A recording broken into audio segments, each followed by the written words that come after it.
صباح الخير والهنا عليكم. امرأة أربعينية زيي لا وقتي ولا لياقتي يسمحوا ان انا افضل اجرب حاجات كتير، والواحدة مننا بعد السن دوت وقبل السن ده كمان وبعديه بكتير بتبقى عايزة روتين بشرة وروتين شعر يبقوا 100. دلوقتي هقول لكم روتين البشره وهنتكلم عن روتين الشعر. مش روتين الشعر، مش هوريكم شعري طبعا، بس في روتين شعر تاني حواجبي ورموشي. هنبدا الاول بروتين البشره ونشوف ايه النتيجه بتاعته، وبعد كده نشوف روتين الحواجب والرموش.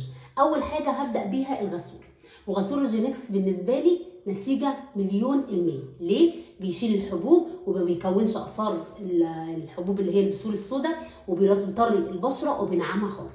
اول حاجه اول ما تصحي من النوم كده من السرير تصلحي شعرك الاول وتحطي ريفايفل للشعر، وبعد كده تطلعي من اوضتك تدخلي على الحمام. حبه ميه على ايديك، بلينا الايد وراح عامله كده حاجه صغيره وبسيطه، واعمل كده. بصوا بقى اللي انا هعمله دلوقتي.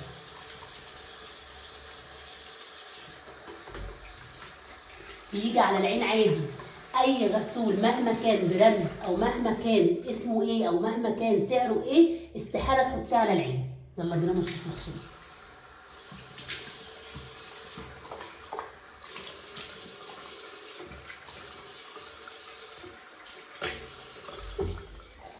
ننشف وما نكحتش. يعني ننشف وما نكحتش يعني نعمل كده. نشفنا الوش خالص. غسول ريجينكس اديله 10/10 زي ما انتم شايفين كده. شايفين؟ بيفتح وبيطري جدا. الميزه في غسول ريجينكس ان هو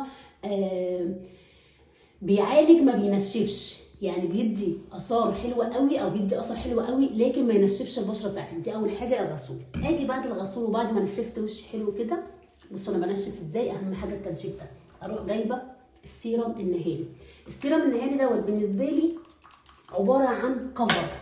يعني ايه كفر؟ او قناع كده. ببدا ان انا احطه بيحمي بشرتي من اشعه الشمس والاثار بتاعت الجو. بصوا شايفين اللمعان بتاع بشرتي.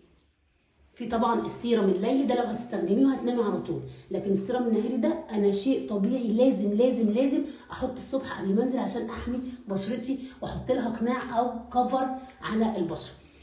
يتهوى شويه كده وارجع احط لكم كريم البشره اللي بيعالج حاجات كتير هتعرفوها بعد ما السيرم اللي على وشي ينشف. السيرم اتشرب ولازم نستنى ان هو يتشرب شويه وبعد كده نبدا بكريم البشره. كريم البشره اهو.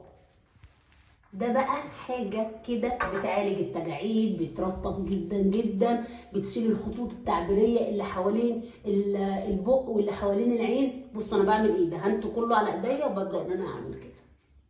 برفع لورا علشان وشي يتشد. شايفين؟ وما تدوش اي رياكشن بوشكم وانتوا بتحطوا الكريم. شايفين؟ كده علشان البشره نفسها تتشد لورا. ترطيب رهيب رهيب رهيب فوق مما تتخيلوا. ما يمنعش ان احنا ناخد حته على ايدينا كده ترطب لنا ايدينا ونفتحها. بصوا المنظر.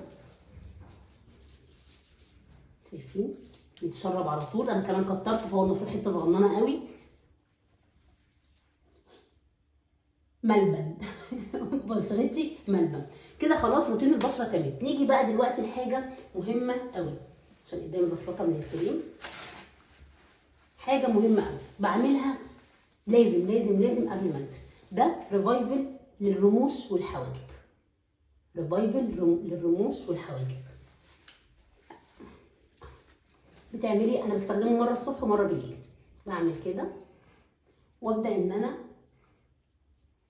شايفين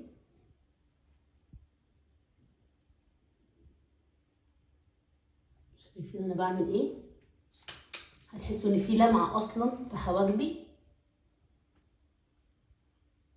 بيتقل الحواجب جدا وبيبدا ان هو مش محتاجه تعملي مايكرو بليدنج ولا الكلام ده كله. شايفين؟ بسم الله ما شاء الله. شايفين الشكل عامل ازاي؟ واروح عامله كده واعمل كده. الناس اللي رموشها قصيره، اللي رموشها ضعيفه، اللي رموشها بتقع، بصوا المنظر،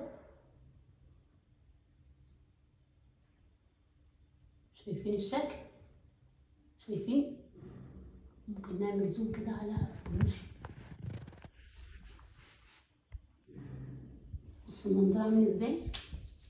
وطبعا انا لسه غاسله وشي فاكيد مفيش مسكره ولا حاجه. يعني لولا ان انا في الحمام كنت قلت لكم ايه، كنت صليت على النبي وكنت عملت حاجات كتير. بصوا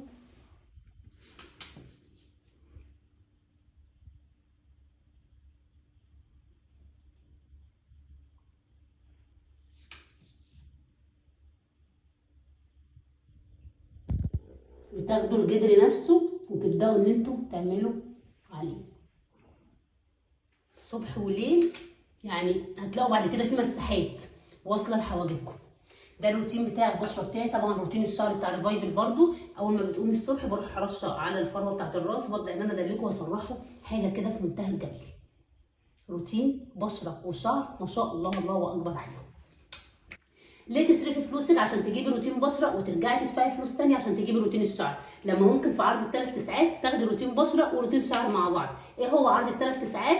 اسالي في الكومنتات او اتصلي على الارقام اللي هتظهر معاكي دلوقتي وشوفي ايه هو عرض ال3 ساعات. عرض روتين بشره مع بعض ب3 ساعات وبس.